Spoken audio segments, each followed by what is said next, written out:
A very good morning to all of you. स्वागत करता हूं आपका अपना यूट्यूब चैनल मैथ अड्डा सारन में। चलिए फिर मैं हाजिर हो गया एक नया सेशन लेके। इसके झा सर का रेलवे का ग्रुप डी का वॉल्यूम 2 का प्रैक्टिस सेट जीके जीएस का प्रैक्टिस सेट 17 करने वाले हैं। अगर आपने अभी तक प्रैक्टिस सेट 16 तक नहीं देखा है तो प्लेलिस्ट बना हुआ है जीके प्लस जीएस इसके झा वॉल्यूम 2 के नाम से बना हुआ है। आप वहाँ के जाके देख सकते हैं। तो चलिए, अगर आप हमारे चैनल पर नए हैं तो चैनल को सब्सक्राइब कर लीजिए, साथ ही साथ बेल आइकन को प्रेस कर लीजिए ताकि हम कोई भी वीडियो अपलोड करें उसका नोटिफिकेशन आप तक पहुंचता रहे। और वीडियो अच्छा लगे तो आप लोग लाइक कीजिए, ठीक है। अगर आप लोग वीडियो को लाइक कीजिएगा तो मनोबल मेरा बढ़ेगा और ऐसे ही back to back video upload होगा। तो चलिए बिना टाइम वेस्ट के क्लास को शुरू करते हैं और आज का पहला क्वेश्चन देखते हैं। पहला क्वेश्चन क्या है? पहला क्वेश्चन है कि 1923 ईस्वी में चित्तरंजन दास एवं मोतीलाल नेहरू ने स्वराज पार्टी की स्थापना कहाँ पर की थी? तो देखिए, स्वराज पार्टी का जो स्थापना हुआ था सन 1923 ईस्वी में चित्तरंजन दास और मोतीलाल नेहरू ने इलाहाबाद में स्थापना की थी। कहाँ किया था? इलाहाबाद में। तो ऑप्शन बी क्या हो जाएगा? आपका सही आंसर हो जाएगा, ठीक है। चलिए अगला क्वेश्चन देखते हैं। अल हिलाल समाचार पत्र किसके द्वारा राष्ट्रीयता के प्रचार के लिए शुरू किया गया था? तो अल हिलाल जो है समाचार पत्र अबुल कलाम आज़ाद द्वारा राष्ट्रीय के प्रचार के लिए शुरू किया गया था, ठीक है। तो ऑप्शन सी क्या हो जाएगा? आपका सही आंसर हो जाएगा। चलिए अगला क्वेश्चन देखते हैं। हर्मिट ऑफ शिमला किसे कहा जाता है? तो hermit of Shimla A.O.. Hume को कहा जाता है। ए.ओ. ह्यूम को हर्मिट ऑफ शिमला कहा जाता है। तो ऑप्शन सी क्या हो जाएगा? आपका सही आंसर हो जाएगा। इसी तरीके से महात्मा गांधी जी को रविंद्रनाथ टैगोर ने सबसे पहले क्या कहा था? महात्मा कहा था। ये भी क्वेश्चन पूछा गया है, ठीक है। चलिए अगला क्वेश्चन देखते हैं। भारत के प्रधानमंत्री लोकसभा में बहुमत दल का नेता होता है, सर्वाधिक उम्र का संसद होता है, सर्वाधिक मत प्राप्त करने वाला संसद होता है, या राष्ट्रपति जिसे बनाना उचित समझे नहीं? देखिए क्या होता है, भारत के प्रधानमंत्री जो होता है लोकसभा में बहुमत दल का नेता होता है, यानी कि जो जितने भी हमारे एमपी होंगे वो लोग चुन के किसको बनाते हैं? प्रधानमंत्री को बनाते हैं। तो ऑप्शन ए क्या हो जाएगा? आपका सही आंसर हो जाएगा। प्रथम लोकसभा 1952 में पहले आम चुनाव के बाद देश को अपनी पहली लोकसभा मिला था, ठीक है। चलिए, भारतीय संविधान के अनुच्छेद 93 लोकसभा के अध्यक्ष तथा उपाध्यक्ष की नियुक्ति का क्या करता है? प्रावधान करता है। चलिए अगला क्वेश्चन देखते हैं। लोकसभा का सत्र एक वर्ष में न्यूनतम कितनी बार बुलाया जा सकता है? तो एक वर्ष में न्यूनतम 2 बार बुलाया जा सकता है। कितना बार बुलाया जा सकता है? 2 बार बुलाया जा सकता है। तो ऑप्शन ए क्या हो जाएगा? आपका सही आंसर हो जाएगा। देखिए, लोकसभा का अधिकतम कार्यकाल सामान्यतः 5 वर्ष का होता है, ठीक है, ठीक है। और यही संविधान के अनुच्छेद 93 के अनुसार लोकसभा स्वयं ही अपने सदस्यों में से एक अध्यक्ष और एक उपाध्यक्ष चुनता है, ठीक है। चलिए नेक्स्ट। राज्यसभा के लिए नामित प्रथम फिल्म अभिनेत्री कौन थी? तो राज्यसभा के लिए नामित पहली फिल्म अभिनेत्री जो थी वो नरगिस दत्त थी। तो ऑप्शन ए क्या हो जाएगा? आपका सही आंसर हो जाएगा, ठीक है। नरगिस दत्त 1967 में फिल्म रात और दिन के लिए राष्ट्रीय फिल्म पुरस्कार से सम्मानित की गई थी, ठीक है। ये बहुत पुरानी और फेमस अदाकारा है, ठीक है। चलिए नेक्स्ट। ब्रह्मांड में विस्फोटी तारा कहलाता है। तो ब्रह्मांड में विस्फोटी तारा जो कहलाता है उसे हम अभिनव तारा कहते हैं। क्या कहते हैं? अभिनव तारा। तो ऑप्शन डी क्या हो जाएगा? आपका सही आंसर हो जाएगा।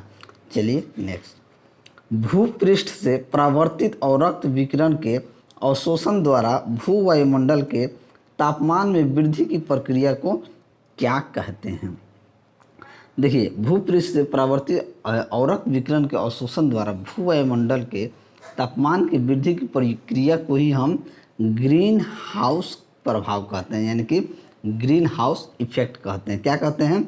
ग्रीन हाउस इफेक्ट, यानी कि ग्रीन हाउस प्रभाव। तो ऑप्शन सी क्या हो जाएगा? आपका सही आंसर हो जाएगा। देखिए, ग्रीन हाउस शब्द का सर्वप्रथम प्रयोग जो है जोसेफ फोरियर ने किया था, ठीक है।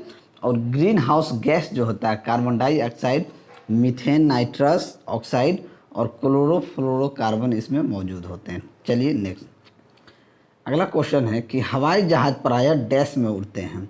तो हवाई जहाज़ जो होते हैं ये सप्ताप मंडल में उड़ते हैं। कहाँ उड़ते हैं? सप्ताप मंडल में, यानी कि ऑप्शन बी क्या हो जाएगा? आपका सही आंसर हो जाएगा। क्षोभ मंडल पृथ्वी के वायुमंडल का सबसे निचला हिस्सा है, ठीक है। और मध्य मंडल की बात की जाए तो पृथ्वी के वायुमंडल में सप्ताप मंडल के ऊपर स्थित परत को कहा जाता है, ठीक है। चलिए अगला क्वेश्चन देखते हैं कि रेगिस्तानों में बादल बरसते नहीं हैं। तो रेगिस्तानों में बादल नहीं बरसते हैं, ये निम्न आर्द्रता के कारण। किसके कारण? निम्न आर्द्रता के कारण रेगिस्तान में बादल बरसते नहीं हैं। तो ऑप्शन डी क्या हो जाएगा? आपका सही आंसर हो जाएगा। चलिए अगला क्वेश्चन, मुद्रास्फीति की उच्च दर और बेरोजगारी की उच्च दर की एक साथ उपस्थिति को क्या कहते हैं? तो मुद्रास्फीति की उच्च दर और बेरोजगारी की उच्च दर की एक साथ उपस्थिति को हम लोग स्टैगफ्लेशन कहते हैं। क्या कहते हैं? स्टैगफ्लेशन कहते हैं। तो ऑप्शन बी क्या हो जाएगा? आपका सही आंसर हो जाएगा। देखिए अत्यधिक मुद्रा जो है निर्गमन से उत्पन्न स्फीति को चलन स्फीति कहते हैं, ठीक है। चलिए अगला क्वेश्चन देखते हैं। अगला क्वेश्चन है कि भारत में लिग्नाइट का सबसे बड़ा उत्पादक कौन होता है? तो भारत में लिग्नाइट का सबसे बड़ा उत्पादक तमिलनाडु स्टेट है। क्या है? तमिलनाडु स्टेट है। तो ऑप्शन बी क्या हो जाएगा? आपका सही आंसर हो जाएगा। चलिए नेक्स्ट, ये कह रहा है कि न्यूटन पर मीटर स्क्वायर की अंतर्राष्ट्रीय एसआई इकाई क्या होती है? तो ये न्यूटन पर मीटर स्क्वायर किसका होता है? प्रेशर का, यानी कि दाब का एसआई यूनिट क्या होता है? आपका न्यूटन पर मीटर। दाब बराबर क्या होता है? फोर्स बट्टा एरिया, यही होता है। प्रेशर बराबर क्या होता है? फोर्स बट्टा एरिया, यानी कि पृष्ठ के लंबवत बल बट्टा पृष्ठ का क्षेत्रफल। तो ये क्या हो जाएगा? दाब, यानी कि ऑप्शन डी क्या हो जाएगा? आपका सही आंसर हो जाएगा। दाब होता है एकांक क्षेत्रफल पर कार्यरत लंबवत बल, दाब कहलाता है, ठीक है। चलिए अगला क्वेश्चन देखते हैं। अगला क्वेश्चन है कि एक कुली जमीन से 20 किलोग्राम का सामान उठाता है और उसे जमीन से 2 मीटर ऊपर अपने सिर पर रखता है। सामान पर उसके द्वारा किए गए काम की गणना कीजिए। अब देखिए बात को समझिएगा, यहाँ m कितना है? यहीं पे लिख देते हैं 20 किलोग्राम m है। g तो यहाँ पे आपको दिया हुआ है। h कितना हो जाएगा? h 2 metre. तो फॉर्मूला क्या होता है? w बराबर mgh। बहुत ही इजी फॉर्मूला है, बस गुना करने आना चाहिए। 20 गुना 2 गुना 10, 20 दूना 40, दहां 400 जूल। आपका आंसर 400 जूल आ गया और ऑप्शन सी क्या हो जाएगा? आपका सही आंसर हो जाएगा, ठीक है। चलिए अगला क्वेश्चन। अगला क्वेश्चन है कि यदि वायु प्रतिरोध को नगण्य माने तो मुक्त रूप से गिरते हुए पिंड की स्थितिज ऊर्जा और गतिज ऊर्जा का योग क्या हो जाएगा? यदि वायु प्रतिरोध को नगण्य माने तो मुक्त रूप से गिरते हुए पिंड की काइनेटिक एनर्जी और पोटेंशियल एनर्जी का योग क्या होगा? इन दोनों का योग जो होगा ये एकदम स्थिर होगा, क्योंकि किसी भी बिंदु पर अगर गतिज ऊर्जा स्थितिज ऊर्जा का जोड़ हमेशा क्या है? समान, यानी कि स्थिर रहता है, ठीक है। तो ये क्या हो जाएगा? एकदम स्थिर हो जाएगा। तो ऑप्शन डी क्या हो जाएगा? आपका सही आंसर हो जाएगा। चलिए अगला क्वेश्चन। अगला क्वेश्चन है कि एक राइफल से गोली चलाई गई, यदि राइफल बिना किसी रोक के पीछे की ओर आती है तो राइफल की गतिज ऊर्जा क्या होगी? देखिए न्यूटन का तीसरा नियम कहता है कि अगर आप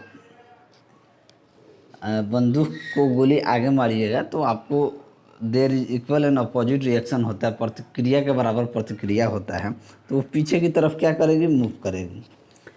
अब न्यूटन के तीसरा नियम के अनुसार जब भी किसी पिंड पर हम जितना भी बल लगाते हैं वो वापस उतना ही बल पीछे की तरफ लगाती है। इसे क्रिया प्रतिक्रिया बल कहते हैं। तो यही कारण है कि बंदूक से अगर गोली चलाने वाले को पीछे की ओर धक्का देता है तो बंदूक की गतिज ऊर्जा क्या होगी? गोली से कम होगी। गोली में स्पीड जाएगा जी, गोली स्पीड जाएगा, यानी गोली की गतिज ऊर्जा से क्या होगा? कम होगा, गोली जितना तो स्पीड नहीं जाएगा। अगर गोली जैसा स्पीड जाएगा तो मामला क्या हो जाएगा, गड़बड़ हो जाएगा। तो गोली की गतिज ऊर्जा से क्या होगा, कम होगा। तो ऑप्शन बी क्या हो जाएगा, आपका सही आंसर हो जाएगा। चलिए अगला क्वेश्चन। अगला क्वेश्चन है कि जब एक स्थिर बल किसी वस्तु पर 3 सेकंड तक 8 किलोग्राम द्रव्यमान वाली वस्तु पर बल लगाती है तो यह वस्तु के वेग को 4 मीटर पर सेकंड से 6 मीटर पर सेकंड बढ़ा देता है, तो प्रयुक्त बल क्या होगा। देखिए इस प्रश्न में क्या दिया गया है, हमको m दिया गया है 8 किलोग्राम, हमको t दिया हुआ है 3 सेकंड, हमारे पास कितना v दिया हुआ है आपका u दिया है, यानी कि इनिशियल वेलोसिटी दिया है u 4 मीटर पर सेकेंड और फाइनल वेलोसिटी दिया है v। अब देखिए यहाँ से प्रयुक्त बल निकालना है, तो बल से पहले हमको क्या निकालना होगा, त्वरण निकालना होगा। ठीक है, त्वरण निकालेंगे तब जाकर फोर्स बराबर ma होता है, यानी कि बल बराबर द्रव्यमान गुना त्वरण होता है। तो ये क्या होता है, त्वरण होता है वेग में परिवर्तन बट्टा समय, यानी कि v minus you by T, यानी कि अंतिम वेलोसिटी माइनस प्रारंभिक वेलोसिटी। अंतिम वेलोसिटी कितना है 6, अंतिम 6 है, इनिशियल 4 है, बट्टा टी कितना दिया है, यहाँ से समय आ गया, त्वरण आ गया 2/3। जब त्वरण हमारे पास 2/3 आ गया तो F बराबर ma लगाएंगे। देखिए F बराबर ma, मास हमको यहाँ ma लिखते हैं, m कितना दिया है 8, तो 8 गुना 2/3, ये भी क्या आ जाएगा 8 दूनी 16/3, 16/3 यानी कि 5 3 15। ऑप्शन एक ही 5 है, तो ऑप्शन ए क्या हो जाएगा, आपका सही आंसर हो जाएगा। 16/3 को भाग दीजिएगा तो 5.33 न्यूटन ही आएगा। चलिए अगला क्वेश्चन। किसी अनुदैर्ध्य तरंग में लगातार 2 संपीड़न और 2 लगातार विरलीकरण प्रक्रियाओं के बीच की दूरी को क्या कहा जाता है। देखिए तरंग गति में समान कला में कंपन करने वाले 2 क्रमागत कणों के बीच की दूरी को क्या कहते हैं, तरंग दैर्ध्य कहते हैं। क्या कहते हैं, तरंग दैर्ध्य कहते हैं। तो ऑप्शन बी क्या हो जाएगा, आपका सही आंसर हो जाएगा। और अनुदैर्ध्य तरंगों में क्रमागत 2 संपीड़नों या विरलनों के बीच की दूरी को क्या कहते हैं, तरंग दैर्ध्य कहते हैं। ठीक है, नेक्स्ट। यदि तापमान बढ़ता है तो ध्वनि की गति क्या होगी। ये देखिए अगर तापमान बढ़ेगा तो ध्वनि की गति क्या हो जाएगी, बढ़ जाएगी, क्योंकि ध्वनि क्या होता है, एक यांत्रिक तरंग होता है। तो ध्वनि की तरंग भी क्या हो जाएगी, बढ़ जाएगी। तो ऑप्शन डी क्या हो जाएगा, आपका सही आंसर हो जाएगा। चलिए अगला क्वेश्चन देखते हैं कि निम्नलिखित में से किसमें उत्तल दर्पण का उपयोग किया जाता है। तो उत्तल दर्पण का प्रयोग सामान्यतः वाहन के पीछे माने रियर व्यू मिरर में किया जाता है। तो क्या हो जाएगा, रियर व्यू मिरर। तो ऑप्शन डी क्या हो जाएगा, आपका सही आंसर हो जाएगा। नेक्स्ट, 20 सेंटीमीटर की वक्रता के त्रिज्या वाले एक अवतल दर्पण की फोकस दूरी क्या होगी। फोकस दूरी क्या होता है, त्रिज्या बट्टा आर। तो एफ बराबर क्या हो जाएगा, 20/2 यानी कि 10 सेंटीमीटर। तो ऑप्शन डी क्या हो जाएगा, आपका सही आंसर हो जाएगा। चलिए अगला क्वेश्चन देखते हैं। अगला क्वेश्चन है कि हाइपरमेट्रोपिया से पीड़ित लोगों द्वारा डैश लेंस का उपयोग किया जाता है। देखिए हाइपरमेट्रोपिया जो होता है ये दूरदृष्टि दोष होता है, और दूरदृष्टि दोष के लिए कौन सा लेंस हम यूज करते हैं, तो उत्तल लेंस यूज करते हैं। तो ऑप्शन सी क्या हो जाएगा, आपका सही आंसर हो जाएगा। एक होता है मायोपिया यानी निकट दृष्टि दोष। निकट दृष्टि दोष में हम अवतल दर्पण का यानी अवतल लेंस का उपयोग करते हैं। ठीक है, एक होता है प्रेस बायोपिया यानी जरा दृष्टि दोष, इसमें द्विफोकसी लेंस का उपयोग करते हैं। एक होता है अबिंदुका यानी दृष्टि वैषम्य, यानी इसमें बेलनाकार का यूज करते हैं। चलिए नेक्स्ट, इनमें से कौन सी धातु का उपयोग विद्युत तार बनाने के लिए किया जाता है। तो विद्युत तार बनाने के लिए तांबा का उपयोग किया जाता है। ठीक है, क्योंकि तांबा विद्युत तथा ऊष्मा का क्या होता है, सुचालक होता है। तो ऑप्शन सी क्या हो जाएगा, आपका सही आंसर हो जाएगा। चलिए अगला क्वेश्चन। एक घर में 1 महीने के दौरान 150 यूनिट की ऊर्जा का प्रयोग किया गया है, तो जूल में इस ऊर्जा की मात्रा क्या होगी। अब देखिए 1 यूनिट बराबर क्या होता है, 1 यूनिट बराबर 1 किलोवाट घंटा, ठीक है। और 1 किलो वाट आवर में 3.6 इंटू 10⁶ जूल होता है। तो बस 150 गुना 3.6 इंटू 10⁶ जूल कर दीजिए, ये हो जाएगा 15 तिया 45, सॉरी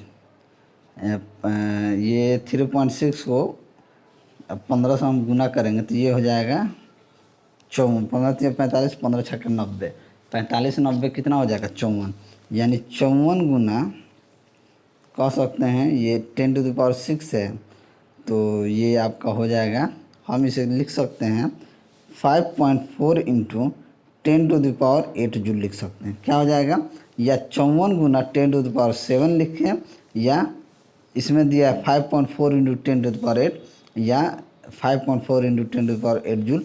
तो ऑप्शन बी क्या हो जाएगा, आपका सही आंसर हो जाएगा।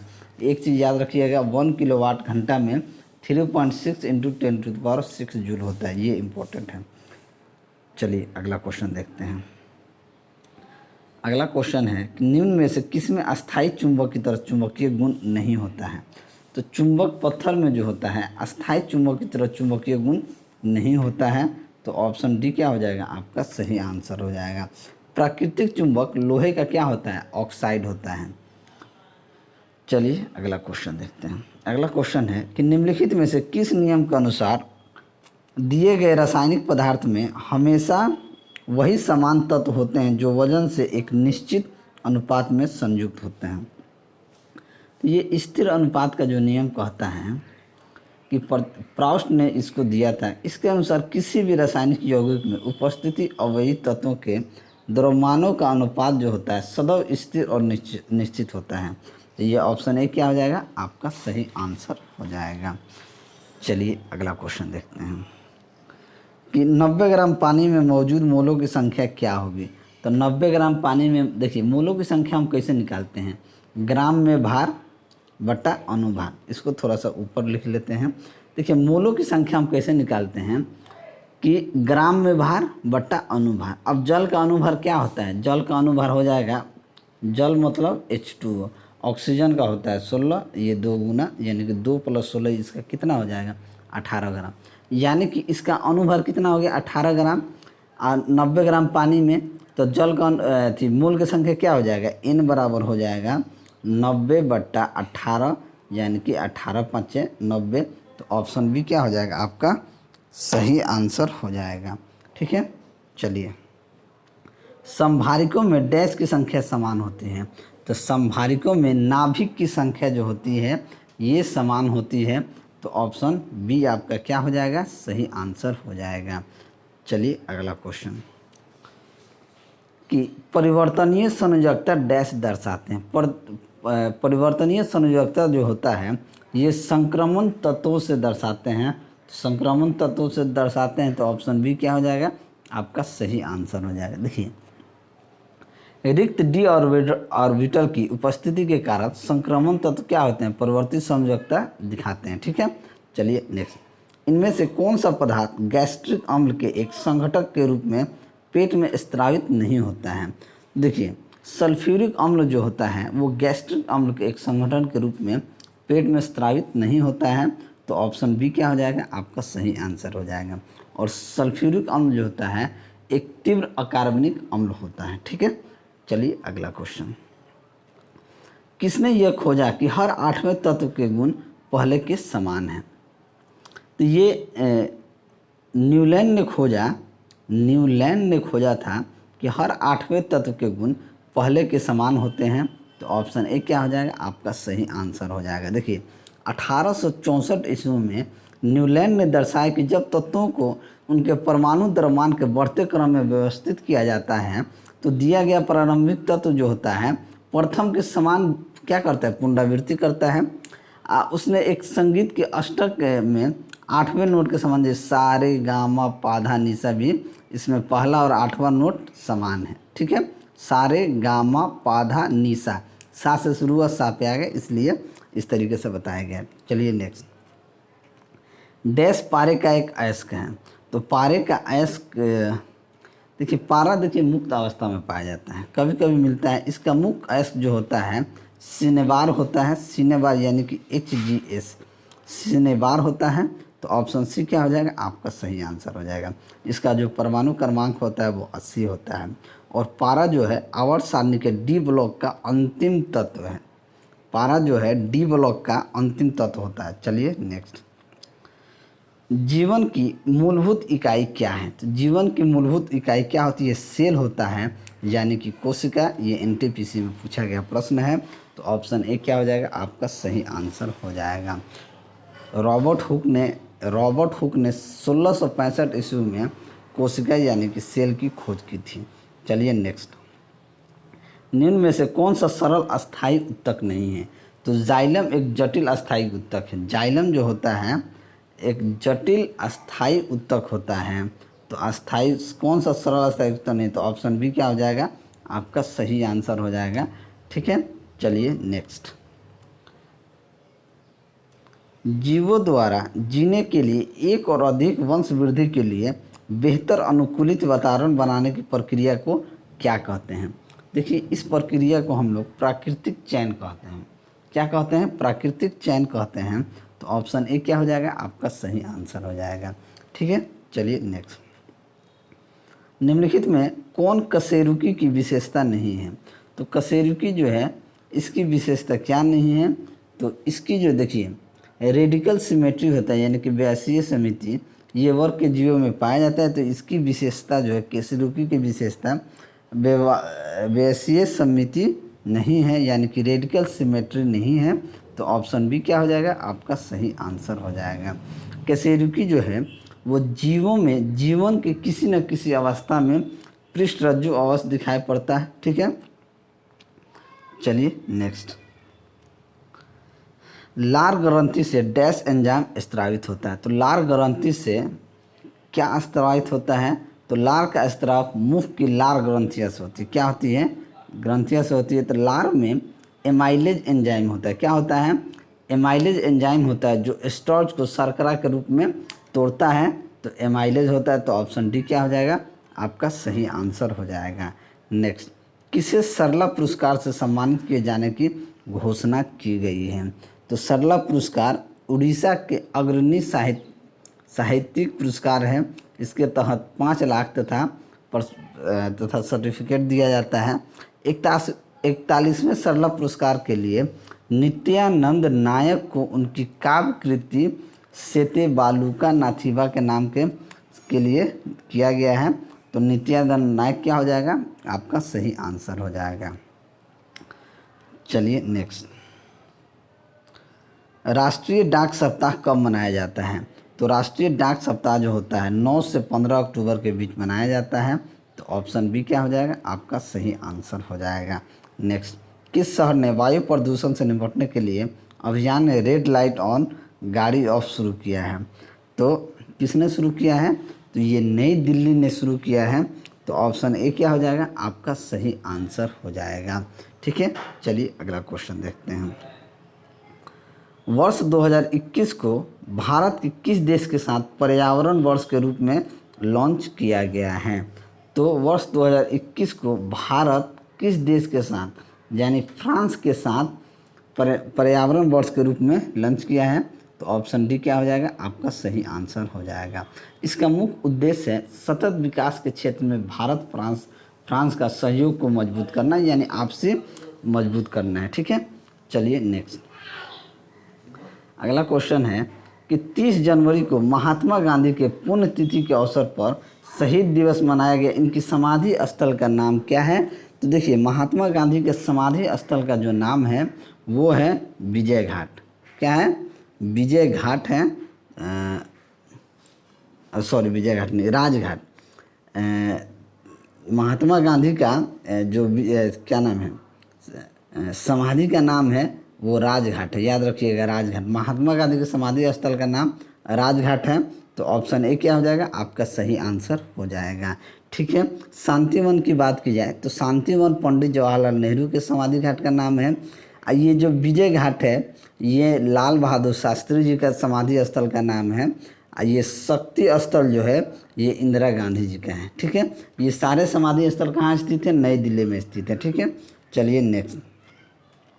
दादा साहेब फाल्के पुरस्कार 2020 बेस्ट एक्टर किसने जीता था? तो दादा साहेब फाल्के पुरस्कार अवार्ड बेस्ट एक्टर यानी कि ऋतिक रोशन को 2020 में मिला है। ये सुपर 30 मूवी के लिए दिया गया। क्या दिया गया है? सुपर 30 मूवी के लिए इनको मिला है। तो ऑप्शन सी क्या हो जाएगा आपका सही आंसर, यानी कि ऋतिक रोशन। चलिए अगला क्वेश्चन देखते हैं। कौन सा देश पाकिस्तान को हथियारों की आपूर्ति ना करने की नीति को लागू करता है? तो ये कौन सा देश? देखिए, आतंकवाद को बढ़ावा देने वाला देश पाकिस्तान को अब रूस के तरफ से हथियारों की आपूर्ति नहीं होगी। कौन नहीं देगा? तो रूस नहीं देगा। तो ऑप्शन सी क्या हो जाएगा आपका सही आंसर हो जाएगा। नेक्स्ट, बजाज एलायंस के नए ब्रांड एम्बेसडर के रूप में किसे नियुक्त किया गया है? तो ये आयुष्मान खुराना को नियुक्त किया गया है। तो ऑप्शन ए क्या हो जाएगा आपका सही आंसर हो जाएगा। ठीक है, बजाज एलायंस का मुख्यालय कहाँ है? पुणे महाराष्ट्र में है। और उसका एमडी या सीईओ की बात की जाए तो तरुण चुग है। ठीक है, तो चलिए अगर मेरा वीडियो आपको अच्छा लगा हो तो वीडियो को लाइक करें, दोस्तों में शेयर करें। अगर आप हमारे चैनल पर नए हैं तो चैनल को सब्सक्राइब करें। मैं ऐसे ही वीडियो लेकर आपके सामने हाजिर होता रहूँगा। चलिए मिलते हैं अगले वीडियो में, तब तक के लिए जय हिंद।